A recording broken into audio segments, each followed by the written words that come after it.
indudablemente para FEISA y la familia, lo más importante es estar conectados, continuar conectados en este tipo de momentos, con este tipo de estrategias, estar conectados desde el corazón y FEISA los quiere acompañar habilitando esta charla de felicidad diseñada especialmente para cada uno de ustedes.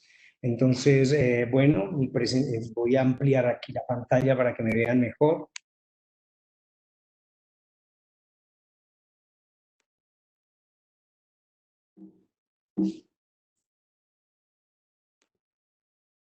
Ok, mi nombre es Mauricio Cuartas, yo soy profesor del Departamento de Psicología de la Universidad de AFID. Eh, de base soy psicólogo, también soy biólogo y tengo un doctorado en biología del comportamiento. Para mí es eh, un excelente momento poder estar compartiendo con ustedes esta aproximación, tratar de desenmarañar y de hacerle una cartografía a lo que es la felicidad. eh, y por eso quería iniciar colocándoles esta primera frase. La felicidad, a menos que tengas otros planes, es decir, quiero descuadernar un poco con ustedes el contexto, el concepto de felicidad desde un elemento central que es para la psicología, que es justamente a qué se refiere el concepto de felicidad para los psicólogos y cómo el concepto de felicidad en la vida contemporánea es un concepto o huidizo que se nos escapa todos los días, o tenemos estrategias para pensarnos como una especie que puede ser feliz. Pues bueno, los psicólogos consideramos el concepto de felicidad como un concepto más anclado a lo cotidiano desde lo que llamamos el bienestar subjetivo. Entonces, cuando digo que a menos que tengas otros planes, es justamente porque hay formas de ver el bienestar y hay que redescubrirlas. Nosotros tenemos la posibilidad de construir bienestar todos los días, pero uno puede también ponerse el plan de amargarse todos los días. Entonces, bueno, este es un tema de moda. La felicidad nos ha llevado a que se escriban muchos tipos de libros, artículos, hablando de fórmulas y secretos de la felicidad, como pueden ver en la transparencia. Es un tema no acabado, muchos autores, muchos investigadores, muchos tipos de individuos de la academia y no necesariamente de la academia y las escuelas han abordado el tema de felicidad de una manera importante y han tratado de explicar la ciencia de la felicidad, qué hay detrás de la felicidad, si hay una biología para la felicidad, si la felicidad tiene sentido para el ser humano y cómo es esa búsqueda. Así que lo que ves acá es que hay muchas personas detrás de nosotros pensando el concepto del bienestar desde la felicidad como un motor fundamental en la construcción humana y en la producción humana. Se sabe en las organizaciones que las personas que son más felices o tienen más bienestar subjetivo, pues son personas mucho más productivas y ser más productivo tiene ganancias significativas no solamente para los grupos cercanos, las parejas, la familia, los hijos, sino también para las empresas y las organizaciones. Una persona feliz o que promueve el bienestar cotidiano es una persona que se enferma menos, es una persona que tiene mejores formas para regular el estrés y empieza a consolidar el trabajo en la organización como parte de su estilo de vida saludable. En tal sentido, la felicidad es un propósito mundial. Hay algunos países, de hecho, que tienen ministerios de la felicidad. Los podemos encontrar en países muy lejos de acá, pero podemos encontrarlo incluso muy cerca. En su momento, Venezuela tenía un ministerio para la felicidad, así que los gobiernos,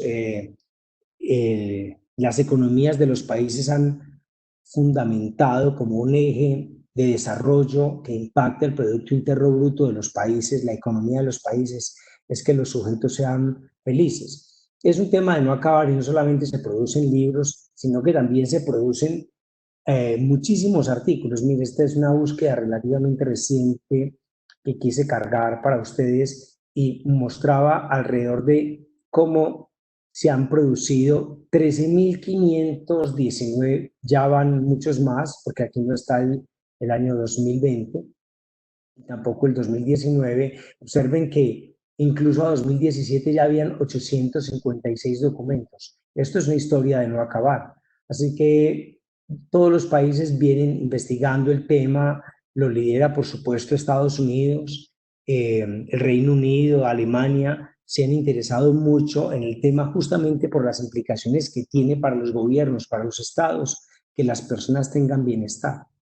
La política, por supuesto, las políticas públicas, la salud pública debería estar generalmente orientada hacia el bienestar de los sujetos, porque se sabe que una persona con bienestar pues, es más productivo. En Colombia va un poco distinta la historia. Lo que quiero mostrar aquí es cómo va la curva. Miren, aquí empezamos desde 1970, hay algunos artículos, por supuesto, mucho antes, pero observen cómo la curva ha ido en crecimiento de una manera significativa. En 2018 se estaba estimando que se iba a producir esto, se produjo más que esto, y es justamente que han intentado a través de la ciencia de la felicidad, a través del estudio de qué es lo que le genera plenitud y bienestar a los individuos, cómo las políticas públicas, las dinámicas organizacionales y la economía puede promover eso en cada uno de los países. Así que es un tema inacabable. La felicidad es, como lo mencionaba en principio, para los psicólogos, para los filósofos, para los sociólogos, antropólogos, tiene que ver mucho con el bienestar subjetivo que se coloca en función de los demás, por supuesto. Eh, y el bienestar también es subjetivo y eso significa que es individual. Y al respecto, hay que pensar entonces en individuo por individuo, cómo se colegia, cómo se agrupa y qué es lo que les da bienestar cultural, bienestar social. Como les mencionaba hace un momento, para Colombia el asunto va distinto. Aquí pueden ver ustedes los mapas que se han hecho para estudiar el fenómeno de la felicidad. Están obviamente alrededor de todo el mundo. Pueden ver que Estados Unidos y Europa han avanzado mucho en el término en Oceanía, en África y en algunos lugares de Latinoamérica, pues se ha avanzado un poco más. Sin embargo, en Colombia no nos ha ido muy bien. Bueno, en parte es que las herramientas que usé para presentarles a ustedes eh, privilegiaba el término de felicidad en inglés más que el de bienestar subjetivo, que en inglés es well-being. Pero este también es un indicador de cómo nosotros, los, los latinos y en particular Colombia, compartimos con el mundo el concepto de felicidad a través de muchas estrategias. Eh, Esto también da cuenta que el fenómeno, digamos, como tal, el proyecto científico que busca la felicidad se escribe más en otros idiomas que en los latinos, aunque sean los latinos los que tienen un indicador muy interesante en los índices de felicidad. Aquí hay un elemento importante cuando uno está transcurriendo sobre el concepto y tiene que ver con eh, por qué, eh, aunque podemos estar preparados para ser felices, podríamos pensar que la felicidad es un costo de mantenimiento. Pues bueno, les tengo una noticia, efectivamente. Uno eh, economiza energía de muchas formas, pero la felicidad implica un costo energético, es decir, que cada uno de nosotros debe tener una disposición a la acción, a producir conductas y a estimularse con los demás y consigo mismo a promover un estilo de vida saludable y eso implica un costo de mantenimiento. Cuando uno va donde el psicólogo, donde el psiquiatra o a veces donde el médico general le pregunta, ¿usted cómo se está pasando los días? Y uno dice, bueno, no me siento muy bien últimamente, me aburro con frecuencia. Generalmente el médico, el psicólogo, el psiquiatra, el orientador personal, si es el que alguno de ustedes ha buscado, seguramente se ha dado cuenta que ellos hacen unas preguntas fundamentales y es, ¿cómo te estás alimentando? ¿Cómo estás durmiendo? ¿Cómo están tus relaciones interpersonales? ¿Cómo estás tu sexualidad? ¿Cómo estás cuidando tu cuerpo? Está abriendo una plantilla de lo que son un montón de conductas y estrategias que son relevantes para construir lo que llamamos el bienestar subjetivo, la felicidad. Así que uno tiene que promover y ejecutar acciones para sentir el bienestar. Es decir, no es una medalla ganada, uno se construye en el bienestar. Es como la construcción de un talento. Uno también aprende a construir bienestar. Esto no viene del todo como si lo tuviéramos en la biología, en la genética. Indudablemente, sí hay personas más felices que otras, claro. Ya hablaremos un poco del asunto, pero lo que sí es importante indicar es que ejecutar acciones sobre los estilos de vida saludables implican que cada uno de ustedes tiene que ejecutar un costo para esto. Y planear el bienestar implica un costo de mantenimiento. Hay un concepto muy interesante que los psicólogos manejamos que se llama el concepto de economía cognitiva y es un concepto que indica que los humanos, nosotros como especie, tenemos resistencia significativa al cambio.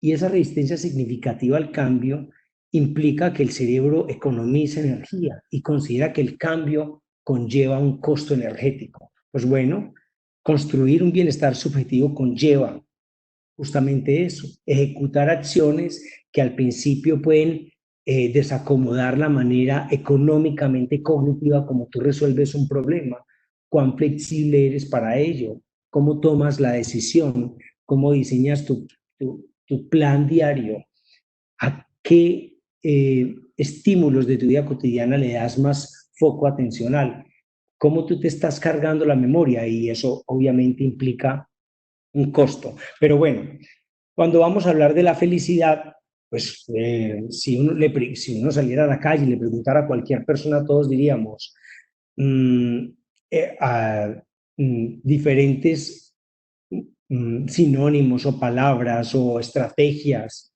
opciones que queremos o que creemos que nos dan la felicidad. Si cada uno de ustedes toma a su grupo cercano, a su familia y les pregunta, ¿qué necesitas para ser feliz? Bueno, siempre los paisas, los antioqueños, tenemos hasta canción para eso, tres cosas hay en la vida, salud, dinero y amor. Pero bueno, no crean, para muchos la felicidad se balancea de una manera distinta para cada una de esas tres cosas, ¿no? Entonces, para unos la felicidad tiene un contraste fundamental de buena salud. Creo que es una pregunta pertinente esta de qué nos hace felices o cómo queremos ser felices justamente en estos tiempos de cuarentena, cuando tenemos una pandemia que nos ha generado un fantasma de contagio a todos nosotros y que nos tiene encerrados. Ahí es un espacio justamente para preguntarse si lo que tenemos, lo que teníamos antes de la pandemia, nos hacía felices. Entre todas las contradicciones que ha traído la infección y este famoso virus, el coronavirus, también nos ha traído una reflexión importante de nosotros cómo balanceamos la felicidad. Aquí hay una pregunta central que quiero enfocar en este círculo que les estoy mostrando y es, si cada uno en estos momentos hiciera el ejercicio y se imaginara una escala, una escalera con 10 peldaños colocáramos en el número 10 lo que te hace absolutamente feliz y colocáramos en el 0, en el primer peldaño, la vida más desafortunada, lo peor, lo que te hace más infeliz. En esos 10 peldaños, quizás una buena pregunta es, ¿en qué peldaño está cada uno? ¿Cuál es su peldaño en esos 10? Siendo cero, siendo cero el primer peldaño, lo peor, lo más desafortunado, el infortunio día a día, y siendo el 10 el absoluto bienestar. La pregunta sobre los 10 peldaños, sobre esta escalera de 10 pasos, pues cambia en tiempos de cuarentena indudablemente, pero también le permite a uno ejecutar una reflexión mucho más relevante al respecto. Hagan ese ejercicio por un minuto. Chequéese en qué bienestar. Use para ese bienestar las palabras que tiene ahí. ¿Cuál es el peldaño de la comodidad económica? El 5, la buena salud. El 4, el 3, el 6, la percepción de libertad, de que nada lo ata, de que usted es libre de tomar las decisiones y las acciones que quiera o depende de muchos. O incluso es el amor el 10º peldaño. ¿Cuál es, en qué estás localizando los peldaños? La familia, la salud, la economía, el trabajo, la pareja, el país por quienes sos gobernado, tu grupo social cercano. Esa es una pregunta que me parece relevante en esta charla, en este encuentro que estamos teniendo. Estoy seguro que si cada uno de ustedes me pusiera al frente en un pizarrón su escalera, seguramente todos no tendríamos el mismo peldaño, la misma valencia, el mismo indicador de salud. Ese es un elemento central. Quiero activar en este momento el micrófono para que me hablen un poco de cómo ven los peldaños, en qué peldaños están colocando. 5 no es el peldaño ideal, o sea, no es una curva normal. Ok, 5 no es el peldaño ideal. 5 hace parte de la escalera.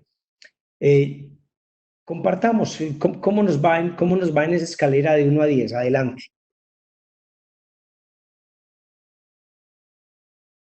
Los escucho.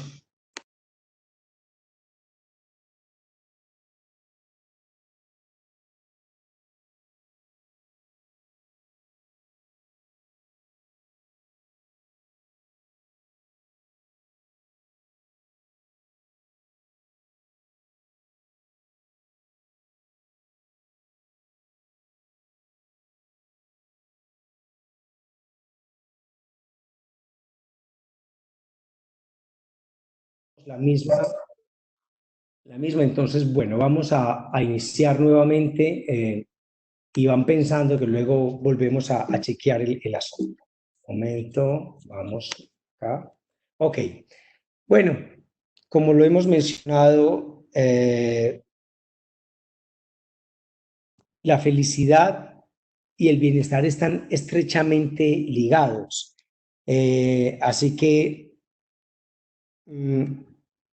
estos países que estoy colocando, les voy a ayudar. Los dos países de arriba son países europeos y los dos países de abajo son países latinos. Al lado izquierdo ven a México y al lado derecho, y los de abajo ven a Brasil. Y arriba, por supuesto, está Suecia, está Islandia, los países nórdicos. Y uno generalmente relaciona el concepto de felicidad a la riqueza, ¿no? Siempre ha sido así. De hecho, hay algunos indicadores, algunas herramientas y programas que miden la felicidad de los países por el impacto y las implicaciones que esto tiene en el Producto Interno Bruto. Eh, Como vemos acá, definitivamente los países que se han ganado el premio en ser los países más felices son los países europeos, y ahí podemos ver cómo Islandia, como Finlandia, Suecia, pueden ser los países que están en los primeros 5 lugares del mundo.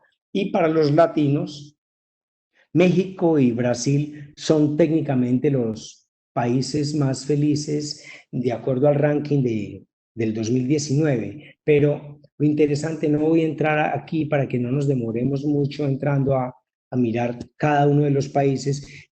Quizás la clave es hacernos esta pregunta que hace Norman. Tener todo para ser feliz no es en manera alguna razón para hacerlo.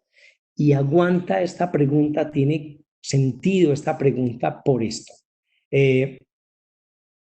Estos países que vemos acá, antes de entrar acá, estos países que acabamos de ver justamente en esta escala, llaman la atención. Generalmente nosotros hemos medido la felicidad por el ingreso, pero desafortunadamente no tiene mucho sentido, no se ve muy lógico que uno indique ahí, por ejemplo, para los países europeos, los más felices.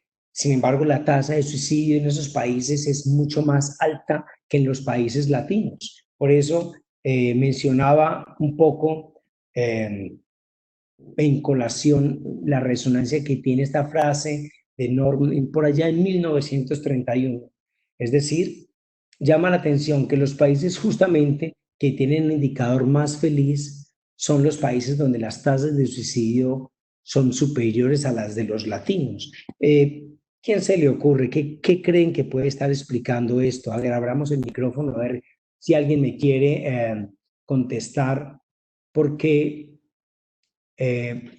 porque hay algunos países que pueden ser más felices, pero tener más tasas de suicidio. ¿Quién se le ocurre? ¿Cómo los países más felices pueden tener tasas de suicidio más altas? Islandia, Suecia, Japón, por ejemplo, es un país altamente desarrollado con unas políticas extraordinarias y que en los índices de salud a nivel global gana por mucha ventaja a muchos de los países latinos.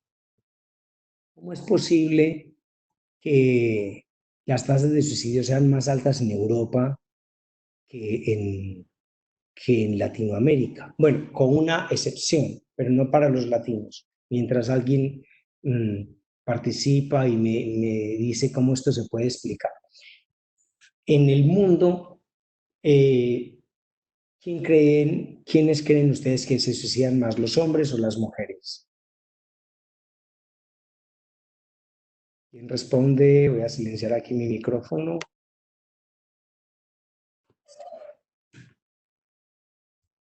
¿Quién creen ustedes que se suicida más?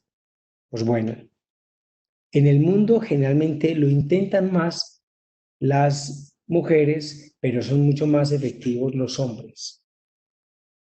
Esta situación lleva a algo muy particular. O sea, la mujer usa estrategias distintas de suicidio, desafortunadamente, y el hombre logra ser más instrumental y más efectivo. Pero hay un solo país que cambia las estadísticas en el mundo, y ese país es China. En China las mujeres se suicidan más que en los hombres, pero buena parte de la pregunta, vuelvo aquí a la presentación, la pregunta tiene que ver con La pregunta tiene que ver justamente con lo siguiente.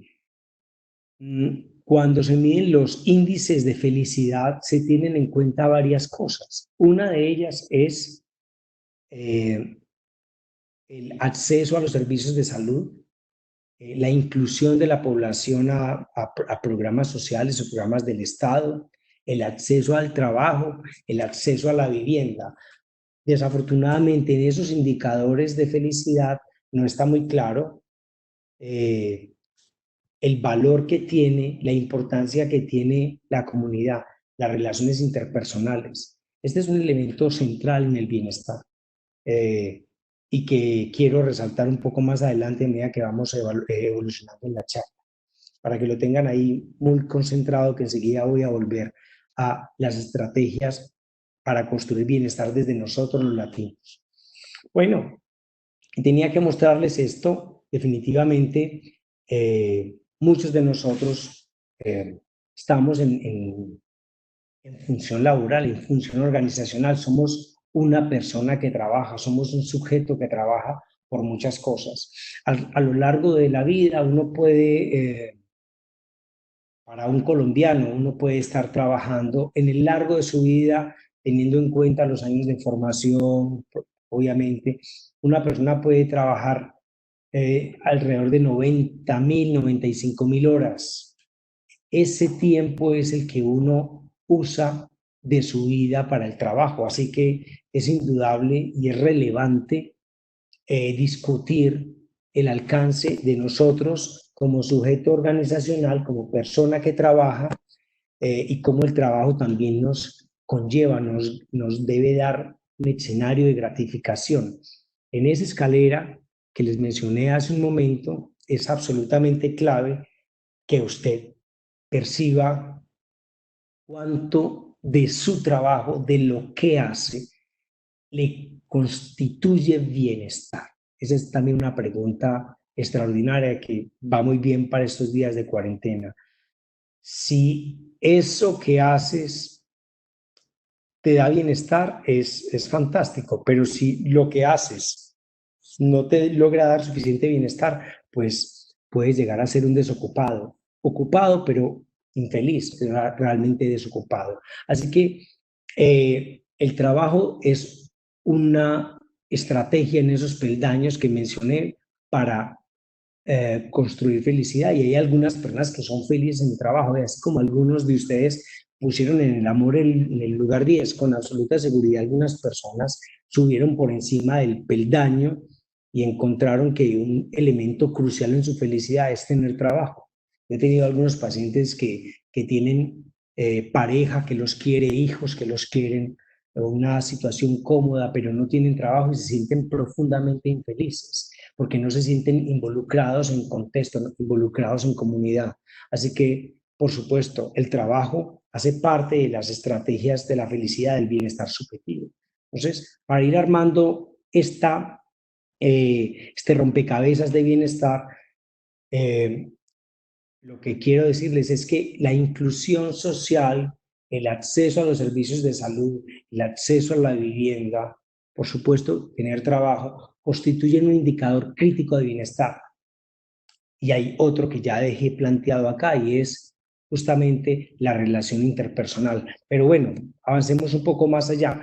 El concepto de bienestar tiene dos vías, dos formas de verlo. Una de ellas es lo que llamamos el bienestar hedónico y otra el bienestar eudaimónico. El bienestar hedónico, voy a ampliarlo un poco acá, voy a contarles esta pequeña historia. Psique abandonó el inframundo.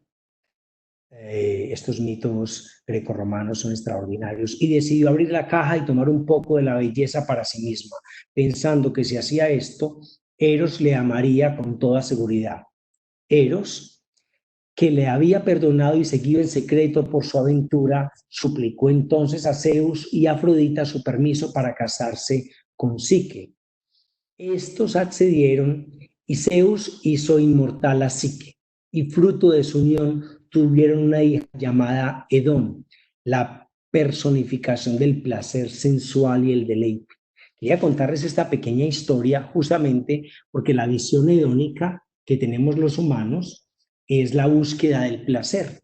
El placer da la idea a las personas de que son felices. Sin embargo, la visión hedónica de la felicidad tiene un pequeño infortunio y es que no dura mucho tiempo. O sea, yo le, si alguien de los que está compartiendo conmigo en este momento se entera, apenas termine la conferencia, de que se ha ganado la Lotería de Medellín o se ha ganado el baloto, eh, creo que la felicidad, la percepción de bienestar sería extraordinaria porque seguramente está solucionando muchos problemas personales y le está ayudando a solucionar problemas a otros. Pero, ¿cuánto tiempo dura eso en el cerebro? Bueno, después de que esta persona se monta en el carro último modelo, siempre que se monta en el carro último modelo, no va a sentir esa sensación extraordinaria y placentera. tenemos un circuito en nuestro cerebro que nos permite este tipo de situación. Así que lo que a uno les da placer, a otros no les importa. Para una señorita, quizás puede ser muy placentero comprar esos zapatos rojos de una muy buena marca que le salen con muchos de sus vestidos, mientras que para otra le parecen muy buenos los tacones rojos, los zapatos rojos, pero quizás lo que le dé mucho más bienestar sea un paseo o sea una blusa. Ese placer hedónico también es un placer subjetivo que se aprende, que también se construye en el contexto. Y por eso yo colocaba esto, los estados emocionales subjetivos. Esto es tirar los dados y en cada dado sale cada configuración y cada uno tiene placeres distintos en la vida cotidiana. Por supuesto, todos tenemos también en la búsqueda del placer la sexualidad, pero eh, yo no he conocido hasta ahora, estoy seguro que ninguno de los que me está escuchando, un orgasmo que dure, por ejemplo, una hora. Si una persona no sale de un orgasmo en, en ese tiempo, con absoluta seguridad va a tener un problema de salud.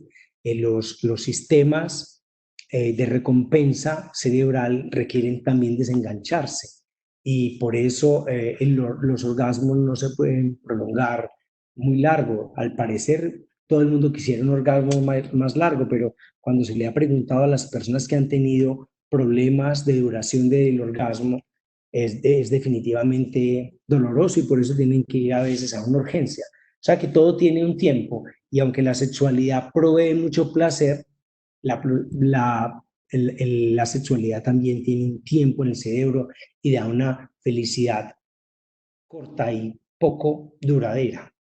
Es distinta a la felicidad que vamos a ver enseguida, la eudaimónica.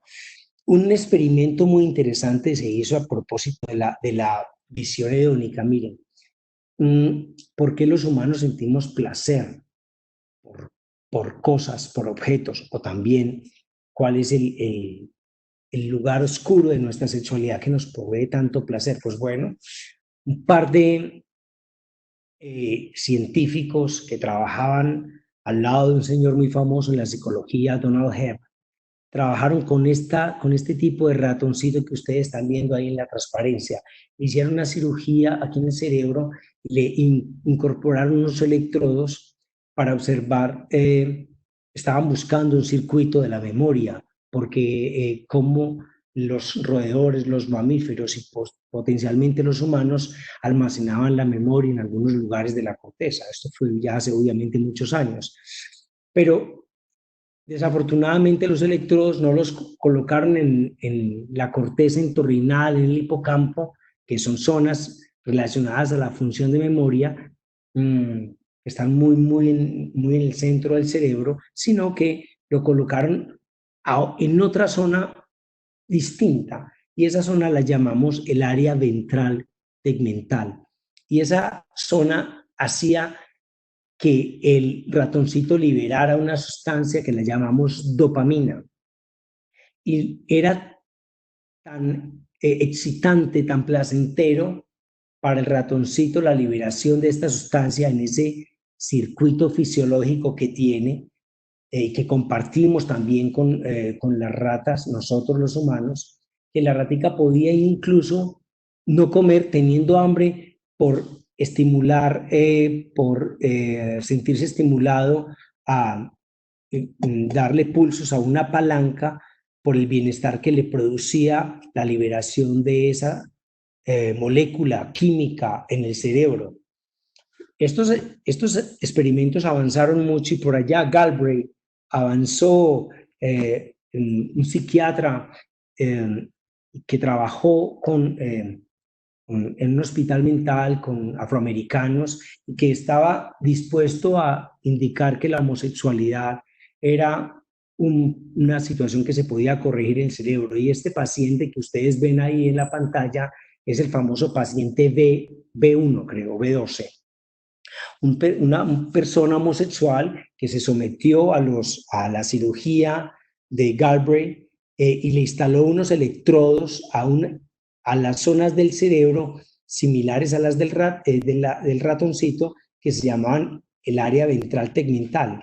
Y Galbraith, que no tenía para nada ningún respeto ético y que era reconocido en su comunidad como un científico notable, pues lo que hizo fue colocarle videos homosexuales y heterosexuales y estimular la molécula de la dopamina en esa zona del cerebro para que el individuo sintiera placer. Y llegó un tiempo en que el sujeto solo se excitaba, este paciente, el B12, se excitaba por imágenes heterosexuales y no homosexuales. Llegó Galbraith incluso a llevarle al paciente con el visto bueno de la clínica una prostituta y tuvo un desempeño heterosexual impecable.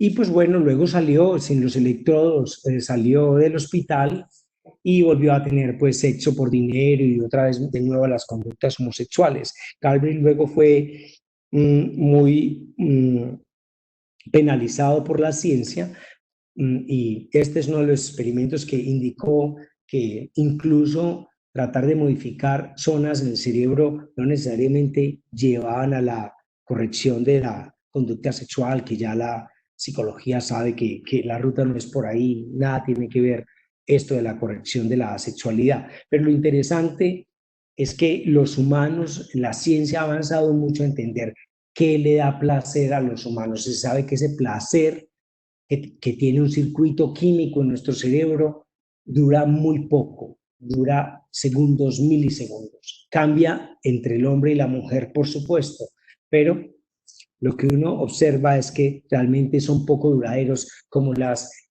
situaciones placenteras que nos da el sueño, que nos da la comida o que nos da la adquisición de bienes y servicios.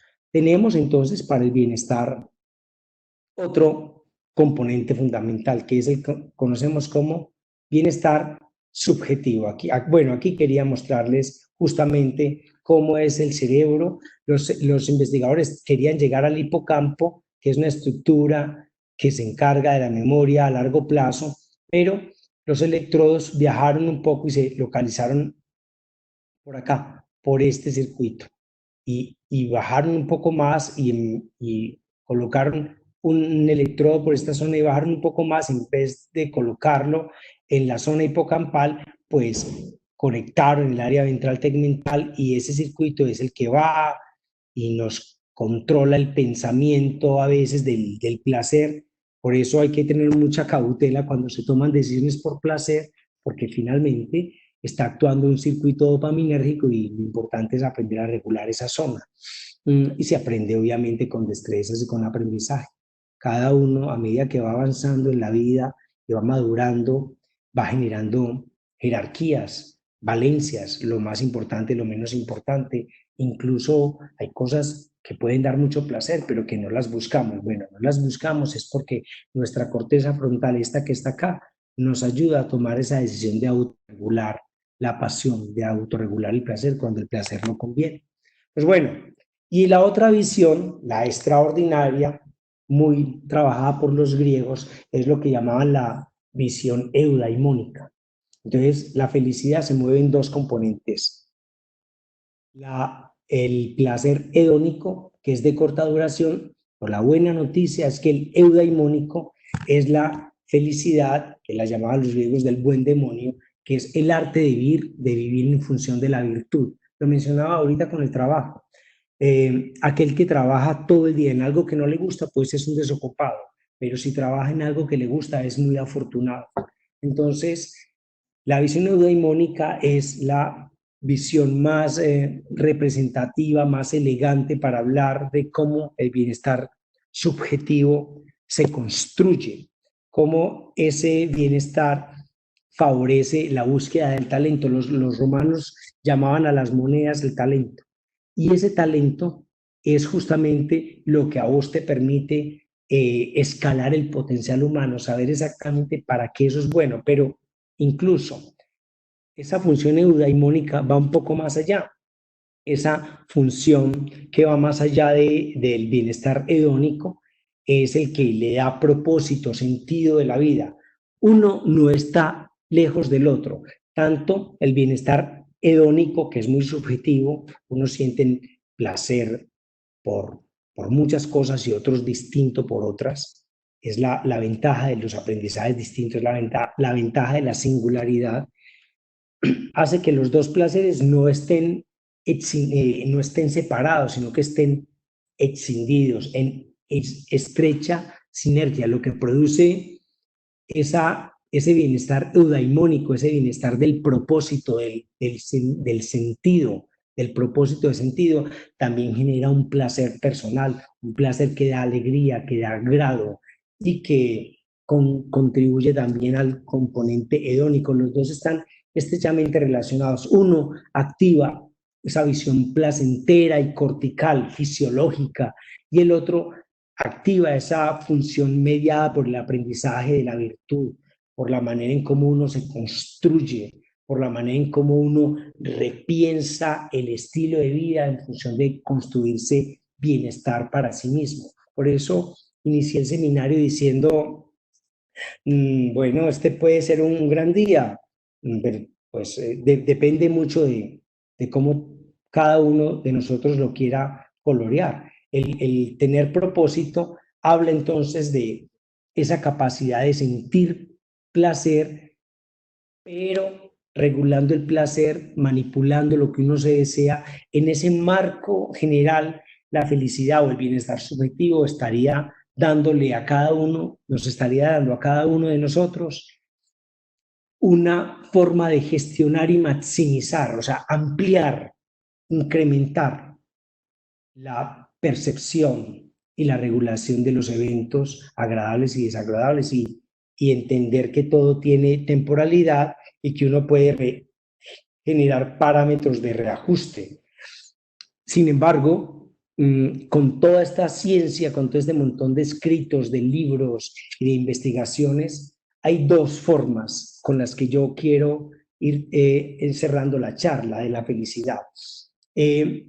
Una la dio un psicólogo muy famoso que es Martin Seligman, digamos el padre de lo que conocemos como la psicología positiva, que decía que la felicidad duradera, ese bienestar subjetivo prolongado, recuerden que la felicidad hedónica es corta y la felicidad eudaimónica es larga, pero la larga también incorpora el bienestar de la corta, pero esa felicidad duradera para Seligman tenía esta fórmula. La felicidad era igual a R más C más B. Bueno, para Seligman decía que la felicidad tenía también un correlato muy genético, muy biológico. Hay personas más felices que otras. Es como ustedes entienden que hay personas que tienen más resiliencia que otras que tienen más compasión que otras que se integran socialmente más fácil que otras. Entonces él decía que cada uno de nosotros tenía un constitutivo biológico de especie distinto que le capitalizaba la posibilidad de desarrollar felicidad y él la llamó R, lo que llamamos los psicólogos el rasgo. Eso relativamente estable en la personalidad de un sujeto, pero que no se explica exactamente cómo se construye. Sabemos que hay aprendizaje, hay contexto, hay cultura, hay familia, pero también hay algo biológico que de alguna manera deconstruye eso. La C, que se refiere a las circunstancias que rodean ese rasgo, las situaciones, los contextos en los que uno se exhibe y se incorpora con los demás para ejecutar acciones en beneficio propio y en beneficio colectivo. Y el tercer elemento es fundamental y va muy bien con el título de la charla y tiene que ver con la voluntad. ¿Recuerdan cuando les decía que la felicidad tiene un costo de mantenimiento? Pues bueno, justamente uno tiene que disponerse a ejecutar acciones en beneficio propio y en beneficio de los demás, porque el bienestar subjetivo está cargado en un escenario social o de alta cooperación. Nosotros somos una especie cooperante, nosotros somos una especie gregaria, nosotros no somos una especie individualista. Si fuéramos una especie tan gregaria, creo que muchos de nosotros no tendríamos problema con la cuarentena, por ejemplo. No, nosotros necesitamos de los otros, porque los otros nos generan dinámicas de bienestar. O sea que la voluntad es tomar la decisión de ponerle las arandelas al motor hacia donde uno quiere que realmente se oriente. El 40% entonces de nuestra felicidad duradera depende de nuestros actos, decisiones y comportamientos. Este componente es el que se relacionaba mucho con las circunstancias y la voluntad. Para Seligman, casi que esta fórmula, el rasgo, estaba contando casi que en un 50% y estas otras dos se disponían para sumar esa fórmula.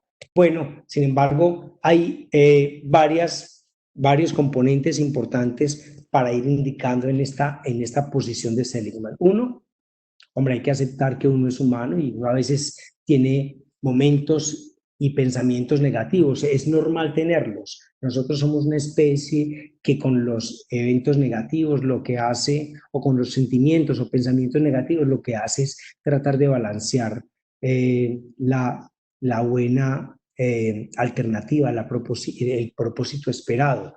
Simplificar hace parte de ese constructo de felicidad de Seligman.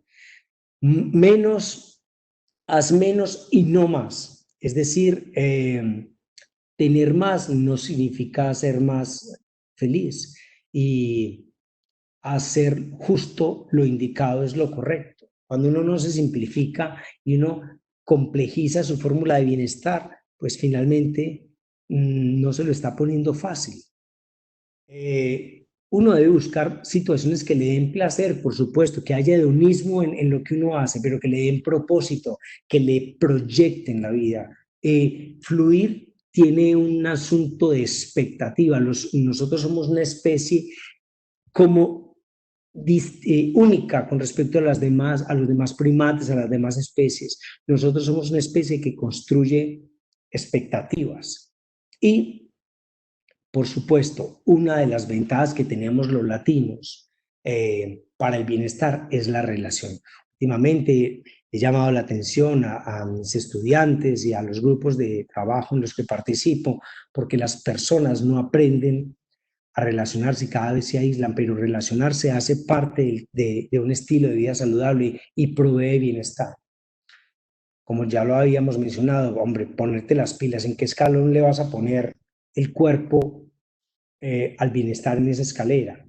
Y la voluntad tiene mucho que ver en, bueno, uno puede ver que las rosas tienen espinas o que las espinas tienen rosas. Es una manera distinta de verlo. No puede ver cada día como una oportunidad o cada día como un día más. Es justo colocarse en la función valorativa del día a día y volver a pensar en cómo construye uno cada una de esas escaleras. Y para ir terminando, quiero colocarles esta fórmula. Imagínense que como el tema se ha movido tan fuerte, han intentado, pues en la ciencia, muchos científicos han intentado dar cuenta de que las personas que construyen la felicidad eudaimónica o el sentido de propósito se deprimen menos, y han investigado muchísimo para saber qué es lo que pasa con las personas que se deprimen y cómo es su felicidad eudaimónica. Y se han dado cuenta que esa felicidad eudaimónica conlleva la planeación y la toma de la decisión. Y aquí viene una buena pregunta. ¿Usted se planea? ¿Planea su día a día? ¿Usted toma decisiones que vayan en beneficio propio y en beneficio de los demás? Es un elemento central. La felicidad eudaimónica tiene que ver con eso. Y lo interesante de lo que se hizo, más allá de estas visiones del estrato, fue justamente esto. Recientemente, por allí en el 2014, unos ingleses trabajaron sobre si se podía predecir la felicidad, esa felicidad momentánea, esa felicidad hedónica, y se dieron cuenta de lo siguiente, que esa fórmula, había una fórmula computacional para hablar de eso, era justamente esta que estoy colocando aquí. Generaron un modelo computacional para saber cómo las personas construían bienestar subjetivo, es decir, bienestar hedónico. Y se dieron cuenta de esto. Hicieron este experimento, ya vamos a terminar, hicieron este experimento con 17.000 sujetos, un montón de personas. Y con preguntas, con un juego muy puntual. Ese juego era un juego que tenía que ver con ir tomando pequeñas decisiones y se dieron cuenta de que las personas sentían mucho bienestar, bienestar corto, momentáneo, cuando tomaban decisiones en función de su expectativa, cuando se cumplía su expectativa. Es decir, que uno puede construir expectativas saludables y en esa misma medida encadenar ese bienestar eudaimónico a ese bienestar hedónico. Y sacaron obviamente una fórmula, no voy a entrar en esta, pero sacaron una fórmula fuera de la de Seligman que fue esta. Yo sé que se ve un poco compleja, ¿no?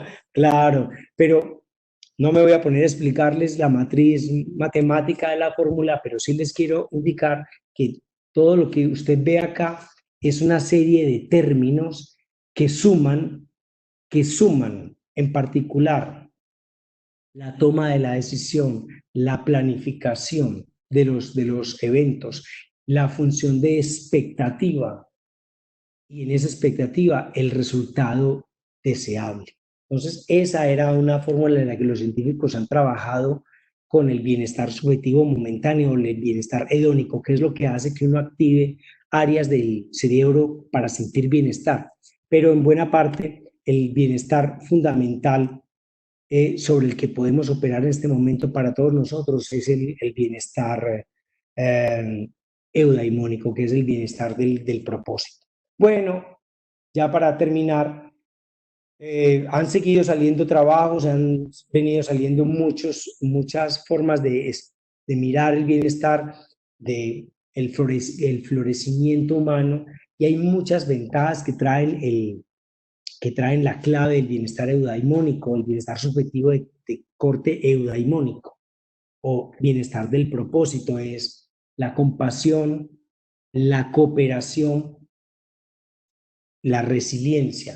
Esos tres componentes han venido operando de una manera extraordinaria para dar cuenta de cómo nosotros nos relacionamos. Y quiero terminar con esta pequeña transparencia. La felicidad y la satisfacción se relaciona con un montón de parámetros. Los quería colocar porque seguramente en estos parámetros ustedes seguramente han chequeado esa escalera del 0 al 10, del peldaño 0 al peldaño 10 de la felicidad. La familia, el trabajo, la educación, el creer, darle trascendencia a su vida desde la religión o desde su manera de vivir, es la trascendencia, el bienestar físico y mental, el sentido del propósito y el carácter de la virtud. El carácter de la virtud es esa sensación de que sabes que eres bueno para algo y lo colocas en función de los demás. Y por supuesto, establecer relaciones estrechas. Bueno, esta ha sido la charla con la que yo quería darles a ustedes una entrada importante de lo que es el bienestar. Así que, bueno, abro el micrófono para quien quiera hablar o voy a estar pendiente de si algo me dicen en el chat, quedo muy atento. Nuevamente, mientras van pensando cómo quieren participar, pues es importante mencionar que para mí, como para la comunidad afitense y para FEISA, es relevante que ustedes hayan podido compartir y disfrutar este espacio y los invito a que hagan los comentarios y que nos sigan, por supuesto, en los sitios y en las redes que tenemos, que FEISA tiene en el sitio web. Así que quedo abierto al componente, a lo que quieran mencionar. Recuerden que lo importante es que es fundamental que usted se coloque en el modo correcto para sentir bienestar. Y espero, obviamente, que hayas disfrutado mucho la charla, pero también que te hayas colocado en el escenario de en qué peldaño te estás colocando y qué estás haciendo para que continúes estimulando el bienestar. Los quiero invitar a que dejen los comentarios con el hashtag numeral tu realidad es la nuestra. Y bueno, vamos a estar en contacto. FEISA está muy pendiente de ustedes, así que quedo atento si alguien quiere decir algo. Bueno, me dicen por acá, veo que no, espero que hayan disfrutado mucho la charla. Agradezco mucho a FEISA por la invitación y por estar tan sensible a mantenerlos a ustedes informados y llevarles estos discursos académicos. Veo que hay una pregunta, vamos a responder una pregunta para ir terminando. Bueno, estoy pendiente acá que me la escriban. Bueno, eh, yo creo que es... hay un comentario muy bonito que nos hacen en el chat y es uno de los elementos fundamentales del bienestar es compartir con los demás, es colocarnos en un escenario social. Nosotros somos una especie cooperante y una de las estrategias fundamentales es justamente esa, colocarnos en función cooperativa. La cuarentena nos está enseñando eso. Somos una especie que coopera. Si todos, es increíble el mensaje que nos está llegando desde, por supuesto, desde el gobierno, desde el Ministerio de Salud. Y el mensaje, para salir muy rápido de esto, tiene un solo detalle. Por eso me pareció extraordinaria la invitación que me hizo FEISA a participar con ustedes y lo que hace FEISA por el equipo.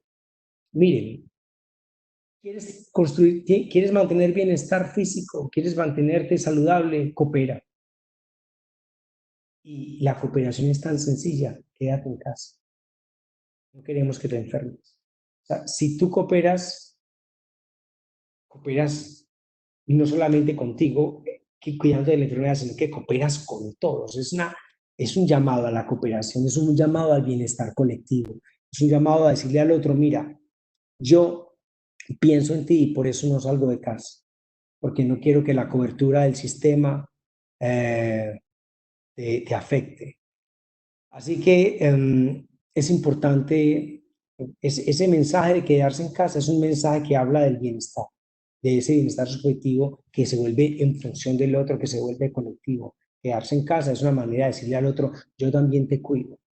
Eh, cuando, cuando se vive lejos de casa, cuando se vive lejos de la familia o los amigos, se tiene pocos espacios para compartir. Miren, en esto lo de las redes nos han ayudado mucho. Un manejo inadecuado de las redes nos puede generar mucho estrés y estar excesivamente informados nos puede generar mucho estrés, pero cuando se está lejos de las personas que se quiere, la familia, la pareja, los amigos, eh, haz algo muy, muy sencillo, ¿no? No te ocupa mucho tiempo. Haz una sola pregunta. Pregúntala todos los días. Se la puedes preguntar no a la misma persona, pero sí a tu gran grupo. Es una pregunta tan sencilla, ¿cómo estás? Para que entre en contacto contigo. Establece uniones, usa las redes para eso. Bueno, un gran saludo a todos. Espero que hayan disfrutado mucho este espacio conmigo. Nuevamente, muchas gracias a FEISA y seguramente nos veremos en otra oportunidad. Muchas gracias. Chao, me despido. Hasta luego.